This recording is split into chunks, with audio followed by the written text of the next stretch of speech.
Are we rolling? Whenever you're ready. Well, that's never, but we're rolling, right? Yes, we certainly are.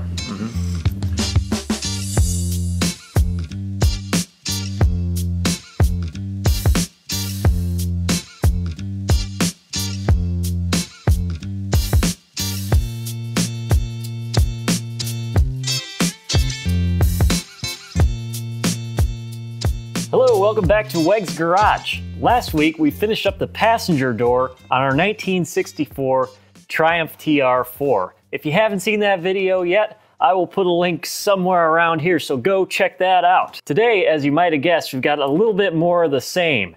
And just so we don't bore everyone to death, we're gonna try and show a few things we didn't show last week, as well as a couple of tips and tricks we picked up from the last time we did this, and share those along the way. Stick around.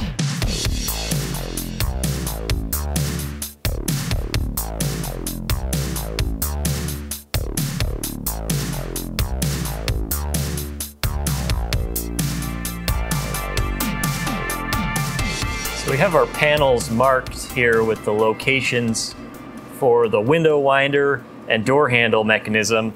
They line up pretty well with the holes on the backside. One thing to watch out for, on the new door panels we got from Moss, these little indentations along here are made with stitching. And that's a little bit different from the original panels. On the original panels, these are actually a heat sealed type of seam, so there's no stitch in here. And the reason that's important, and you can kind of see it here, is that this hole needs to go right through this stitch. And it's accurate on location. The difference is that on the new panel, if you just cut right through this, there's a chance that the thread could actually unravel from the stitch. So what we've done to kind of combat that is we used an adhesive, I guess it's like a fabric fraying stop adhesive, to just kind of lock those in place. I think you could probably also just put a little bit of like super glue on those threads on the backside just to hold them there and make sure they aren't going to unravel, because we are going to have to cut right through there. I'm sure there's a lot of different ways you could do that. You could lock stitch it or something like that, but just something to be aware of when you're working with new panels.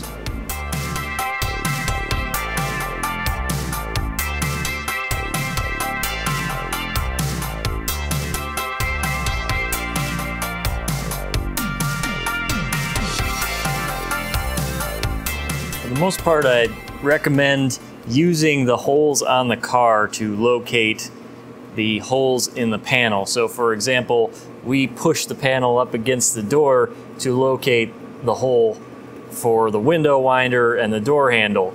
But there's one place where that's really not possible, and that is on these map pockets.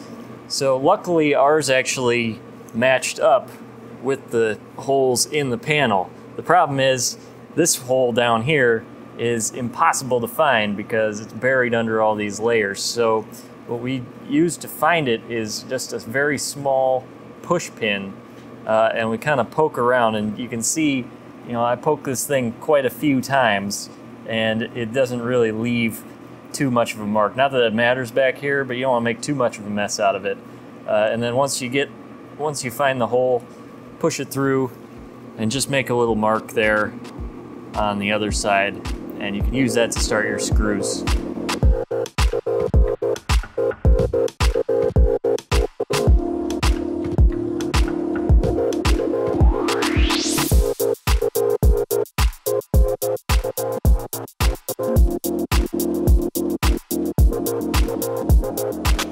Again, I think we showed this last week, but to find these door pull screws, we've got a couple of screws with the heads cut off and just ground to kind of a rough point, and then we put the panel up against that and just see where it comes out on the outside and make a mark, poke it through with all, and you're good to go.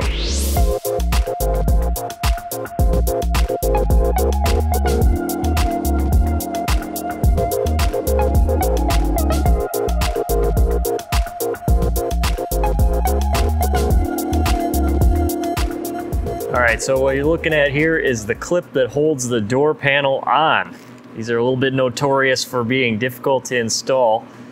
Basically how it works is you have this U-shaped part on the bottom here, and that goes into the hole on the edge of the door panel. On the opposite side from the panel, this triangular piece is kind of spring-loaded, and that snaps into the actual metal on the door frame to hold everything in place. Now the goal here is to get these little U-shaped parts onto this circle by pushing it into the hole and then out towards the edge of the panel. This one doesn't fit too bad, but on several of them you can see that the piping on this Moss Motors door panel is a little bit thicker than the original piping on the edge of the door panel, so it's very difficult to push these up.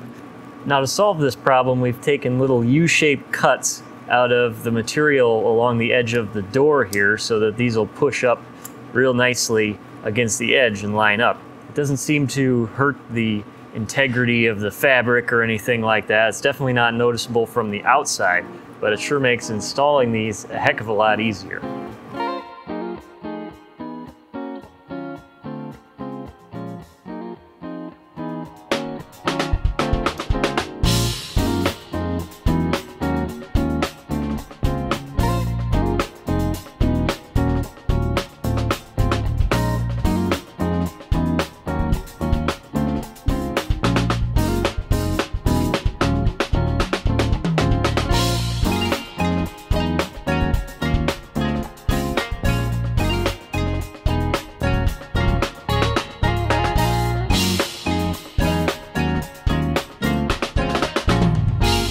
So I've gotten a few questions on this. I just wanted to show a little bit how the handles for the door as well as the window winder mechanism actually attach to their mechanism. The handle itself is held on by a small pin that goes through this hole on the handle, and that goes through the actual shaft on the mechanism. What makes it complicated is that all of this is hidden behind this surround piece here, so it's kind of hard to get to. There's a spring on the inside of the door panel that pushes against the back side of the panel and makes all this very tight. So in order to make this work, you've got to really push back on this black piece in order to get to reveal the hole for the pin, and then slip your pin in real quick and then let the whole thing come back out. So it's, for us, it was a two-person operation. We had one person pushing on the door panel and the other person slipping in the pin. So that's what we're going to do now.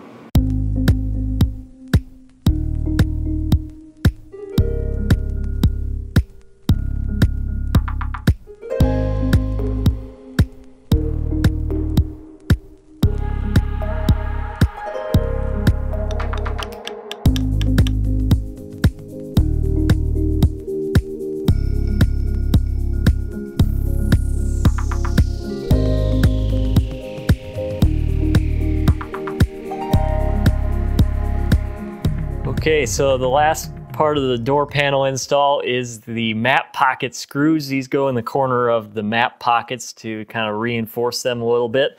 It's kind of a bigger screw than most of the interior screws are, and it has a flat head and Phillips, which may or may not be original, but you can't see it, so it doesn't really matter. Then you have this little washer with ears that goes in there, like so. And then on top of that, once it's all tightened down, you put this color-coordinated cap that slips over the top of that washer and finishes it all up.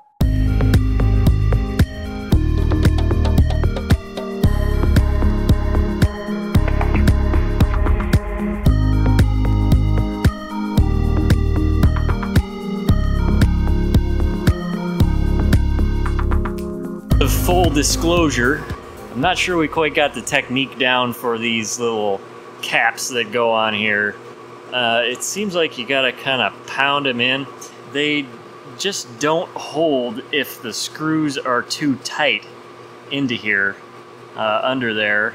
And so we put a little bit of tape on top of here and then used a block of wood to kind of tap it in place. But this one ended up in really rough shape. So maybe, I don't know, maybe there's a better way to do it. We'll have to get a new one. This one actually turned out pretty good. We didn't chip much paint off of that one at all. So I don't know, I think the other one we might have just not had the screw quite loose enough, and it kind of bunged up the paint on that, but oh well, they sell more of those. So that about does it for our interior kit, right? Yeah, I think we got everything. I can't think of anything else. Other than a few snaps on the rear part that cover up the convertible top when it's retracted, right? Right, yeah, a few little details left over. Okay. And we managed to get through this without instructions and not screw it up, right? Theoretically, yes. Okay. So, okay. Probably the next thing we'll go after would be the seats, right? Do we have the covers? Yes. Do we have the foam? Yes. Do we have the webbing? Yes, we do. This is where I get them. Do we have instructions? We are the instructions. Here we go again. Stay tuned.